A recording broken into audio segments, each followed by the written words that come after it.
Este programa contiene elementos que pueden ser presenciados por niñas, niños y adolescentes.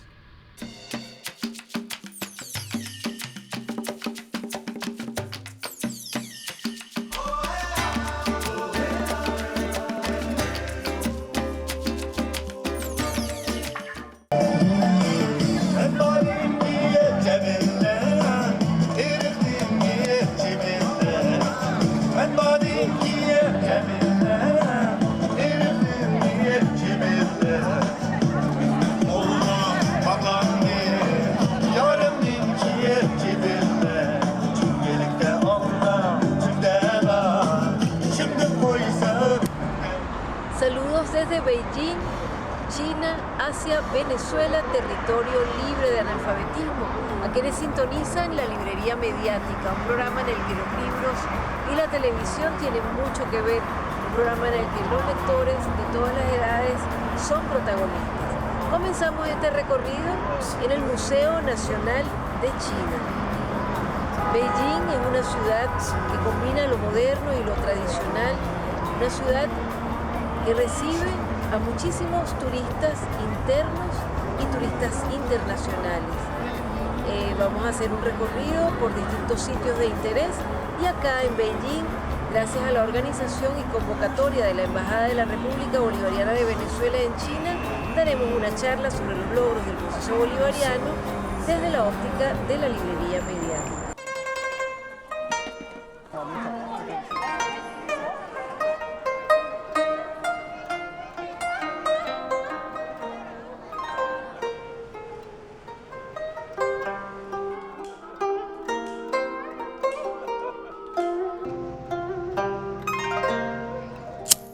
Por iniciativa particular y con sus propios recursos, la librería mediática visitó a finales de septiembre de 2011 la República Popular China, país que hasta hace poco era algo misterioso para quienes vivimos en el mundo occidental, pero que ya desde hace algunos años tiene presencia concreta en nuestra cotidianidad.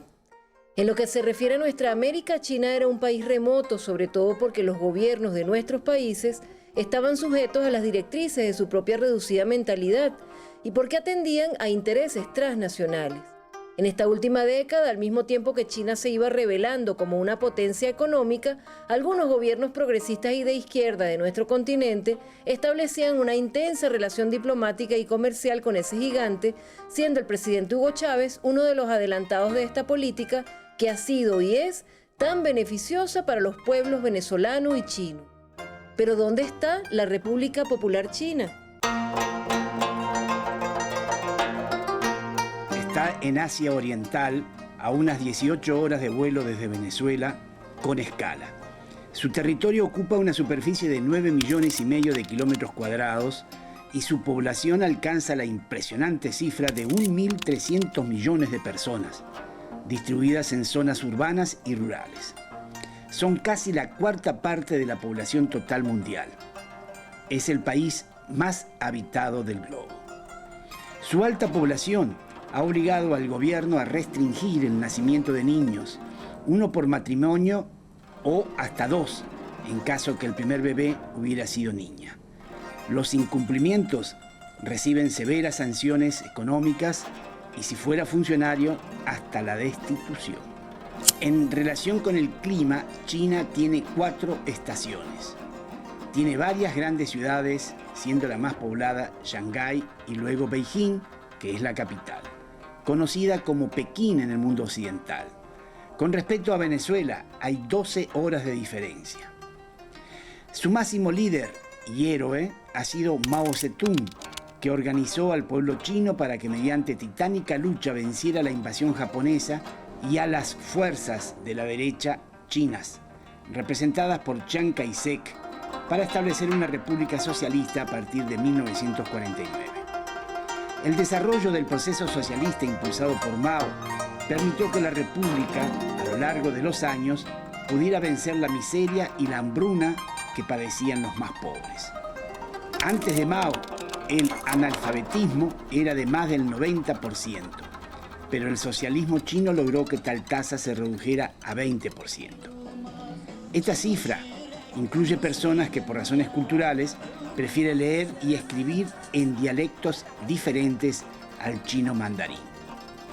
Mao sigue venerándose, pero el país ha experimentado una muy compleja evolución en la organización económica y, por ende, en la social y política. En los últimos 15 o 20 años, y muy especialmente en la última década, el desarrollo de la República Popular China la ha llevado a ser una gran potencia. En tiempos de crisis que sufren actualmente los países capitalistas del mundo occidental, tales como Estados Unidos y los países de Europa, China ha experimentado un crecimiento que se manifiesta en un Producto Interno Bruto anual del 10% o más, sostenido durante más de 10 años. China se ha convertido en el mayor exportador del mundo y es considerada ya como la segunda potencia económica mundial. Es un país de organización industrial y comercial de carácter socialista. Las grandes empresas industriales y comerciales son de propiedad estatal. No obstante, existen pequeños y medianos comercios privados instalados en edificios o centros comerciales también de propiedad estatal que arrienda los locales a los comerciantes privados.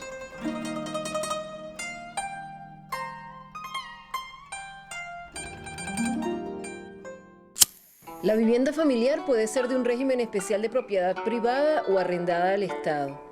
En cualquiera de estos regímenes, de acuerdo a lo consultado en Beijing, a chinos con quienes conversamos y latinoamericanos que estudian o trabajan en Beijing, todos los chinos tienen vivienda, casa o apartamento.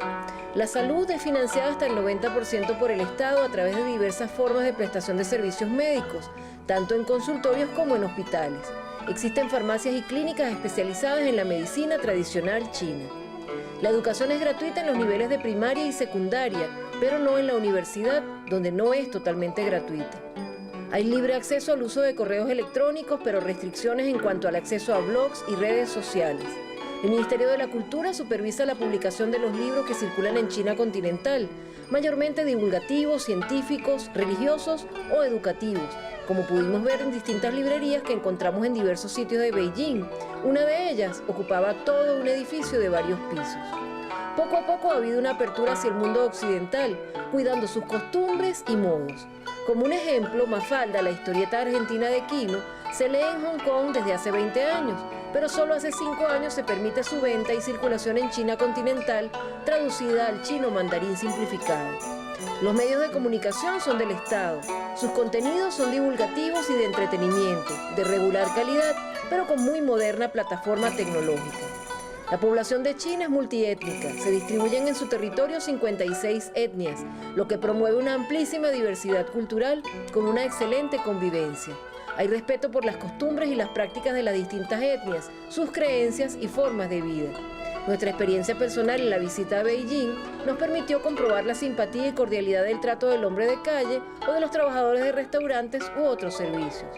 La milenaria existencia de China ha desarrollado una muy larga historia que es recordada en numerosos museos, palacios, templos religiosos, donde se expresan diversas creencias.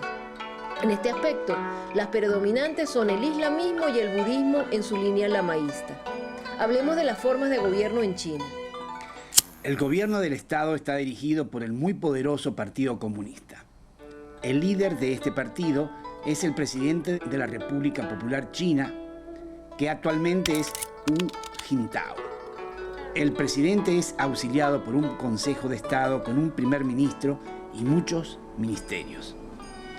Además del muy mayoritario Partido Comunista, existen otros varios partidos políticos que coexisten y colaboran con el gobierno. Las elecciones se realizan en pueblos y aldeas y en circunscripciones en las ciudades mediante listas propuestas por los partidos. La participación no es obligatoria. La moneda oficial es el yuan o renminbi. Un yuan vale un poco menos de un bolívar fuerte y el sueldo mínimo promedio en Beijing es de 1.200 yuanes al mes. Nuestro recorrido por Beijing incluyó diversas actividades muy productivas y formativas.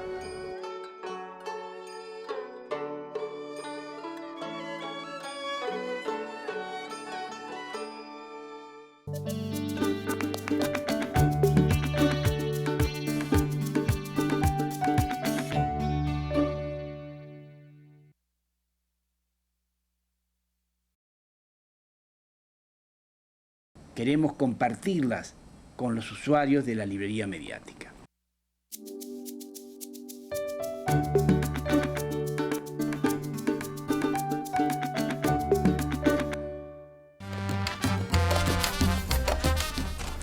En la preparación del viaje, desde Venezuela escribimos a nuestra embajada en China, informándoles que estaríamos de visita en Beijing y solicitando entrevistar a la embajadora Rocío Maneiro, al mismo tiempo que nos asistieran en la organización y convocatoria de un foro sobre los logros culturales del proceso bolivariano y el ejemplo de la librería mediática, y que nos orientaran en relación a los sitios importantes que debíamos grabar como referencia para los programas.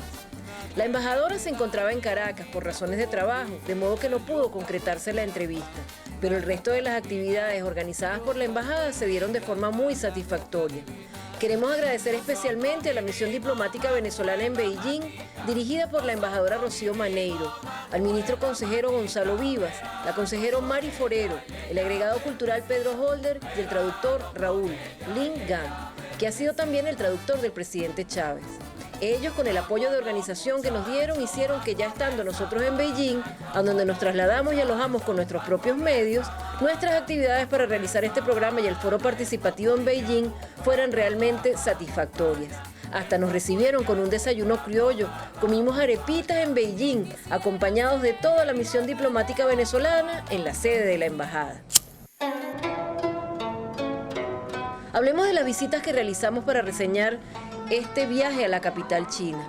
Beijing tiene una conformación de cuadrícula en varios anillos concéntricos, con una infraestructura vial moderna en casi toda su superficie, un transporte público eficiente, hay cabida también para las bicicletas y los triciclos o rickshaws, que permiten recorrerla fácilmente. Su nombre significa capital del norte, mientras que otra ciudad, Nanjing, significa capital del sur. Visitamos el Museo Nacional de China para conocer la historia milenaria de una civilización rica en diversidad y poesía, por cuyos espacios pueden reconocerse réplicas de jardines y palacios de novelas clásicas de la literatura china, como El sueño del pabellón rojo.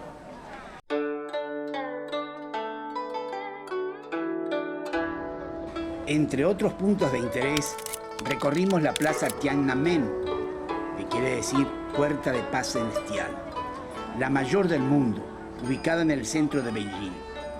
Allí se celebran con regularidad eventos políticos y populares, y durante nuestra estadía se preparaba para recibir los visitantes para celebrar el Día Nacional de China, el 1 de octubre, aniversario de la Revolución China, cuando, dirigida por el legendario Mao Zedong, la revolución asumió el gobierno en 1949.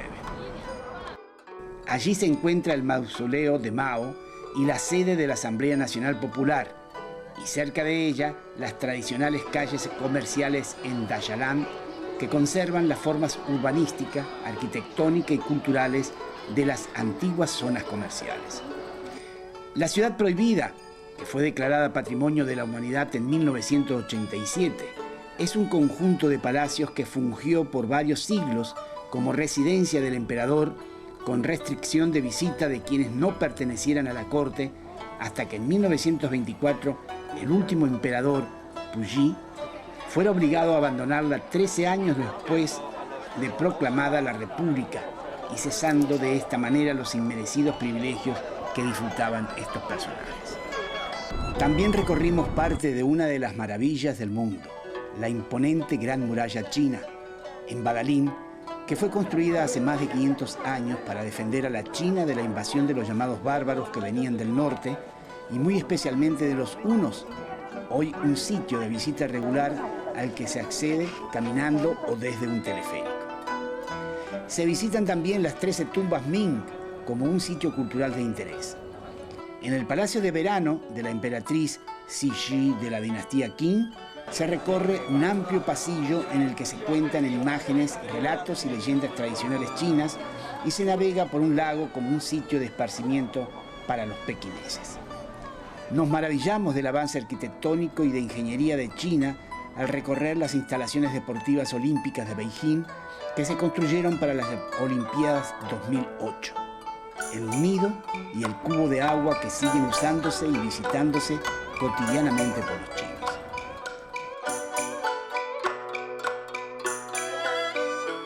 En la compañía del traductor Raúl Lin, diplomático de carrera, conocedor de varios idiomas y habilísimo lector, y del señor Wu, chofer de la embajada, pudimos recorrer todos esos espacios y uno de los sitios de visita regular de los chinos que nos pareció más hermoso.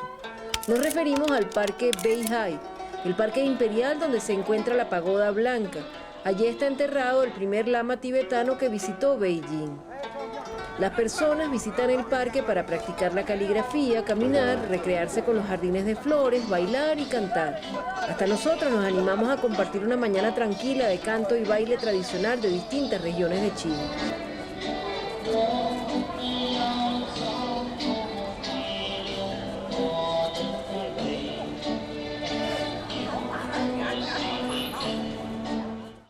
También tiene un lago que puede recorrerse en barcos, que representan los sagrados dragones de China. Aún en la gran ciudad se conservan pequeñas zonas tradicionales como las callejuelas Hutong, que pueden pasearse en triciclos. A las afueras de la ciudad, en la ruta hacia el lago Yanshihu, están varias zonas industriales. Entre otros sitios de interés destaca el templo lamaísta Yonghe-gong, que data de 1694. Con patios de incensarios, visitados por creyentes de ese culto de todas las edades. Es el único templo lamaísta en Beijing. Anteriormente residencia del emperador Yongzheng, antigua universidad imperial para funcionarios. Allí se encuentra una figura de Buda de unos 20 metros de altura en el salón Wanfu o de las 10.000 felicidades, con el Buda Maitreya, Buda del futuro, venerado por los creyentes, una figura esculpida en un tronco entero de sándalo blanco.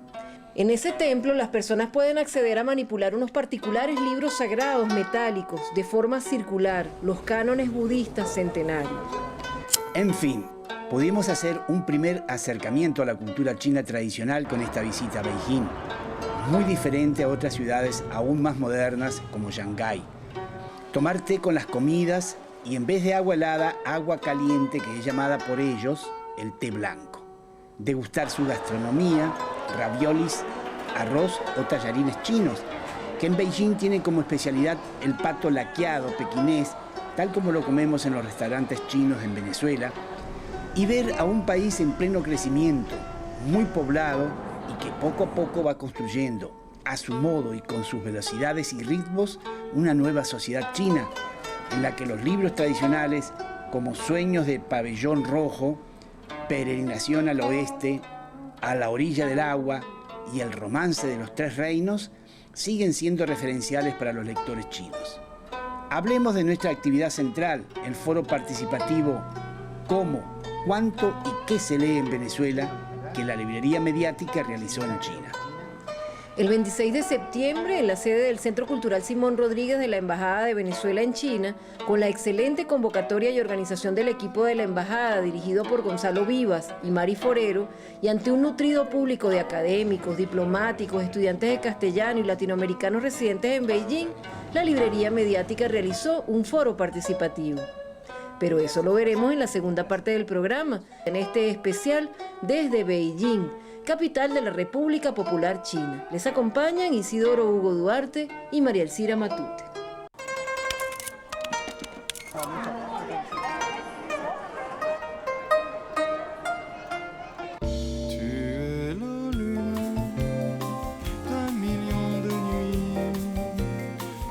A ver, di todo lo que sabes decir, Isidoro, en China. Aquí como traductor en la Villa Olímpica. A ver. Ninji, Ninju Yashen, Xie, Chávez Bansue, Yao, or Chichong, Chifang, Mei Li,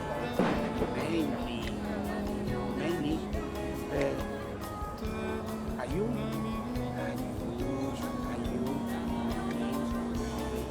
Xiaoxie. 谢谢。